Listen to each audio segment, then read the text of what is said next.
مکان ڈھونڈ رہا تھا جب اسے ایک پرانا مگر کشادہ گھر مل گیا۔ گھر کے مالک ایک خاموش اور سنجیدہ بزرگ تھے۔ مکان دکھاتے ہوئے انہوں نے کہا، سب کچھ استعمال کر لینا لیکن پچھلے کمرے کی کھڑکی کبھی مت کھولنا۔ علی نے حیرت سے پوچھا، کیوں؟ بزرگ نے بس ایک پھنڈی نظر ڈالی اور بولے، یہ تمہارے بھلے کے لیے کہہ رہا ہوں۔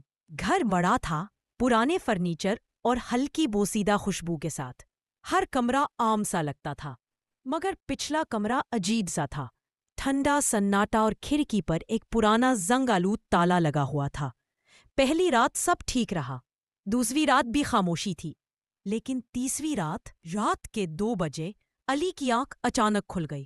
اس نے محسوس کیا کہ پچھلے کمرے کی طرف سے کوئی ہلکی سی سرگوشی آ رہی ہے۔ وہ آہستہ آہستہ دروازے کے قریب گیا۔ اندر اندھیرا تھا، لیکن اسے لگا جیسے کسی نے اس کا نام پکارا، علی، آؤ۔